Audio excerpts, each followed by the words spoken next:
네, 안녕하십니까. 황쌤입니다. 오늘은 상속세및 증여세법에 관해서 제가 1순위로 선정하는 주제와 그렇게 선정한 이유, 그리고 나왔을 때 조문이나 답안지를 어떻게 쓰는지에 대해서 한번 얘기해 보도록 하겠습니다.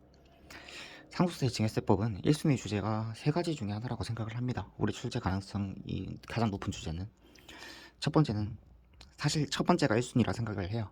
가압상속공제인데 구세청에서 개정세법 이제 그거를 낼 때 주요한 뭐 주요하게 담았던 부분이 가압상속공제에 대한 완화 부분이나 이런 혜택입니다. 가압상속공제는 비상장 주식 평가의 부적합성 때문에 저는 공제를 제공한다고 생각을 하거든요. 그렇기 때문에 뭐 요건들이 많이 변화하기도 했고 애초부터 중요한 주제였고, 그리고 20점 이상 충분히 구성할 수 있으니까 이 부분은 꼭 스스로 전 부분에 대해서 암기를 하시길 바랍니다. 두 번째는 명의신탁 증여세, 제가 선정한 주제고, 세 번째는 몰락과 연부연납입니다. 몰락과 연부연납은 사회적 이슈 때문에 선정을 했습니다. 재작년에 삼성 이건희 회장님이 돌아가시면서 몰락이나 연부연납을 실제로 사용했죠. 그 밑에 분들이. 그렇기 때문에 이건 사회적 이슈랑 그리고 중요한 주제입니다. 여러 가지 상속세 증여세법에 한 번에 부과하는 불합리성 이런 거 관련해서도 중요한 주제니까 이 부분 익히시고, 명의신탁 증여제를 선정한 이유는 첫 번째, 실질과세 원칙 예외 규정은 모든 규정이 다 중요합니다. 대표적으로 법인세법 대표자 상해 처분이 있죠. 실제로 대표자한테 가지 않았는데 귀속이 불분명한 경우 상해 처분하는 경우랑, 소득세법상 공동사업 합산과세, 공동사업인 경우 일정한 요건을 갖추는 경우에 합산돼서 가져가는 게 있죠. 실제로 소득이 합산돼서 들어오는 게 아닌데도. 마찬가지로 명의신탁 증여제는 실제로 주식을 증여하지 않았는데도 불구하고 증여로 보아서 과세를 하겠다는 거니까 굉장히 예외적인 규정이기 때문에 그냥 중요한 규정입니다. 두 번째, 납세 의무자 규정도 변경된 걸로 알고 있습니다.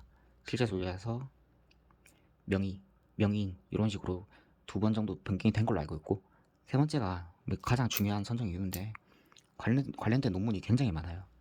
출제하는 사람이 교수잖아요. 제 교수님이 출제를 하실 건데 여기에 사법부 연수원부터 해가지고 법원 도서관, 법학 논총 또는 개인 칼럼, 구글에 검색만 하셔도 많이 나올 겁니다.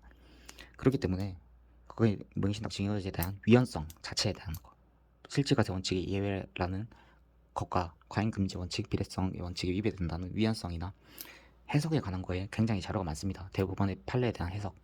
그렇기 때문에 이 부분은 출제하는 사람이 많이 다루는 논문일수록 출제될 가능성이 높다고 생각을 하고, 안 나온 지도 제법 돼서 출제 가능성이 높다고 생각을 합니다. 네 번째는 증명책임 부분.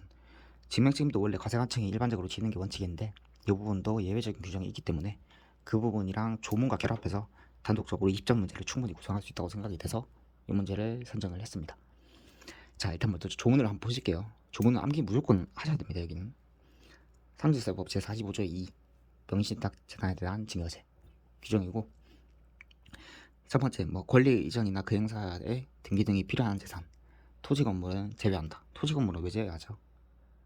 부동산 관련 부동산 실명법에 따라서 무효에다가 과징금 30%가 부과되기 때문에 이중제재를 할 수 없으니까 토지 건물은 제외를 하는 겁니다.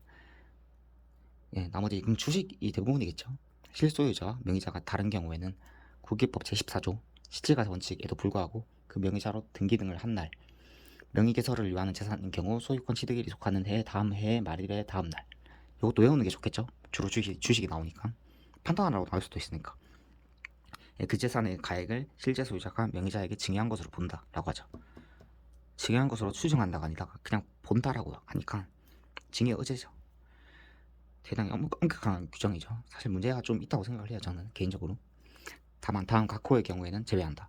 첫 번째는 조세필 목적 없이 타인의 명의로 재산을 등기 등을 하거나 소유권을 취득한 실제 소유자의 명의로 명의개설을 하지 않은 경우. 조세필 목적이 없다. 그거죠. 두 번째, 세 번째는 조세필 목적이 없는 판례 다툼이 있었던 거를 실제로 조문상 넣어서 규정한 겁니다. 신탁재산인 사실의 등기를 한 경우, 비거주자가 법정 대리인 또는 재산관리인의 명의로 등기 등을 한 경우 말고도 저는 앞으로 판례가 계속 생기면서 여기 추가될 내용이 있다고 생각을 합니다. 그 다음에 이항은 삭제됐고 사망에 조세필 목적 있는 것으로 추정한다 라고 적혀있어요. 그냥 여기 예외인 규정, 제외하는 규정에 조세필 목적이 없는 경우가 있는데 조세피를 그냥 있는 걸로 추정한다고 했지 않습니까? 다만 조세피 목적이 없는 다음 갖고는 제외한다. 매매로서 소유권을 취득하고 종전 소유자가 소득세법 신고 또는 증권거래세법 신고와 함께 소유권 변경 내용을 신고하는 경우, 과세관청에 자료가 들어가니까 그 조세피 목적이 없겠죠. 자, 두 번째는 상속으로 소유권을 취득하고 상속 과세가액에 포함하여 신고하는 경우, 이 또한 미리 알고 하는 경우는 제외한다 라고 적혀있어요. 이 부분도 신고가 들어간 내용이니까 조세피 목적이 애초에 없는 명의신탁이겠죠. 그런 식으로 조문을 무조건 암기를 하시고 정리를 하시길 바랍니다. 요 정도만 외워도 된다고 생각을 해요. 다른 세부적인 규정은 제외하셔도 된다고 생각을 합니다. 판례 한번 보실게요. 판례 때문에 중요하다고 뽑았어요. 판례는 제일 유명한 판례를 가져왔어요. 대법 20112 1032 10232입니다. 합병 등 뭐 다른 판례도 있는데 해당 논이랑 똑같다고 보시면 됩니다. 사실관계 찾기 힘드니까 제가 한번 설명해 드릴게요. 자, 갑이라는 을의 부친이 있어요. 본인 명의로는 주식 투자를 하기 힘드니까 을의 계좌로 차명 계좌를 신설해서 여기 해당 금액을 입금을 하고 주식 거래를 계속했어요. 2007년도, 그러니까 2005년도 1월 27일 날 개설하고 2007년도 5월 21일까지 계속 상장 주식을 매수도 했어요. 그렇게 하면서 발생한 명의계서가 5년 12월 31일, 그리고 6월 3월 31일, 그리고 6월 12월 31일, 그리고 7월 3월 31일에 명의계서가 됐어요. 자, 최초 증여의제된 주식의 가액은 총 합계액이 5억 7천만 원입니다.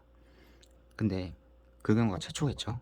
이 주식을 팔고 다시 매수를 한 1차에 대해서 6월에 대한 거 4천만 원에 대한 증여세 과세, 6월 말에 명의계서된 부분에 대해서 2억 원의 증여세 과세, 7년 3월 31일 날 명의계서된 부분에 대해서 1억 원의 증여세를 과세한 경우에 과세관청이 부과처분을 했어요. 2007년도 09년도 6월에 해당 처분이 이렇게 4번을 증여로 봐서 모두 증여죄로 봐서 과세하는 게 적합한지에 대해서 다툼이 있어서 해당 판례를 소개해 드리려고 합니다. 결론은 다들 아실 거예요. 결론 위법하죠. 근거를 한번 풀어서 한번 설명해 드릴게요. 첫 번째는 해당 규정은 조세피 목적의 명의신탁 행위를 효과적으로 방지하기 위해서 조세정의를 실현하는데 그 입법적 취지가 있으나 이는 실질과세 원칙의 예외로서 조세피를 방지하기 위해서 필요하고도 적절한 범위 내에서 적용되어야 하지 이렇게 무작위로 과세하는 게 아니다 라는 게 판례 첫 번째 근거. 두 번째 근거는 증여세 부과와 관련하여 최초의 명의신탁 주식에 대한 증여의제 효과를 부정하는 모순을 초래한다 라고 했는데 간단히 비판을 하죠. 해당 내용에 대해서 설명해 드릴게요. 명의신탁 증여의제라고 하면은 본래 증여가 아님에도 증여로 본다라는 그 세법상 특별한 규정이잖아요. 근데 그 법률상 효과가 증여로 되는 건 아니죠. 소유권 자체가 이전되는 증여가 아니지 않습니까? 민법상으로 보면은. 그렇기 때문에 판례에서 말하는 건 그건 것 같아요. 명의신탁으로 증여의제가 됐으니까 증여의제 됐으면 그걸 끝이지, 종결되는 거지. 그 이후에 사건이 일어난 거는 수증자에게 일어난 사건이다 라고 봐서 부정하는 모순을 초래한다고 했는데 사실상 법률행위 관점에서 보면은 실제로 증여된 게 아니기 때문에 실질 소유자는 아직 갑이지 않습니까? 그렇기 때문에 이 부분은 조금 문제가 있다 생각하는데 답지 적을 때는 그런 거 따지지 마세요. 일단 적으세요. 일단 적으시고 그런 거는 스스로 이제 학습에 대해서 공부를 할 때 생각을 하시고 이해를 위해서 이런 거 한번 들어두면 생각이 날 수도 있습니다.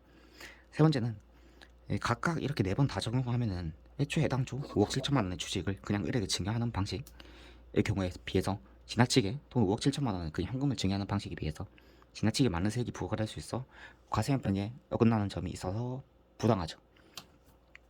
따라서 해당 세 가지 근거를 통해서 최초 주식과 시기 성질상 단절되어 별개의 새로운 명의신탁 주식으로 인정되는 등 특별한 사항이 없다면 이렇게 재취득한 주식에 대해서 과세할 수 없다라는 게 판례의 결론입니다. 이 부분 판례 한번 간단하게 이해를 한번 해보시고 생각을 한 번씩 해보시는 걸 추천드립니다. 다만지 워낙 유명한 판례이기 때문에 어느 정도 다 적을 거예요. 그럼 어떤 차별성을 갖추고 내가 답안을 작성할 건지에 대해서 서술하시면 될 것 같습니다. 마지막으로 자, 증명책임에 관한 문제입니다. 입증책임에 대한 문제는 보통 과세하는 과세관청이 지는 게 원칙입니다. 근데 필요경비라든지 몇 가지의 특별한 규정에 의해서 납세자가 증명책임을 대신 질 수 있는 것들이 있습니다. 이 부분도 마찬가지예요. 이렇게 요 주식을 팔아서 다시 매도대금으로 취득했다, 재취득에 불과하다라는 것은 과세관청이 이걸 일일이 입증하기가 어렵기 때문에 요거는 의뢰인 납세자가 직접 책임을 져야 됩니다. 그 부분도 시험 문제에 결합해서 어렵게 내면 변별력을 갖추기 위해서 낼 수가 있겠죠. 그렇기 때문에 뭐 신탁 증여제는 이렇게 정리를 하시고 상속세 증여세법은 제가 가압상속공제랑 물납이랑은 무조건 다 암기를 하시고 시험장에 들어가시길 바랍니다.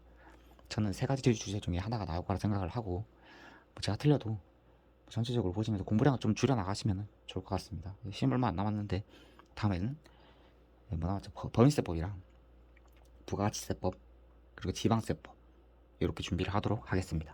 이상입니다.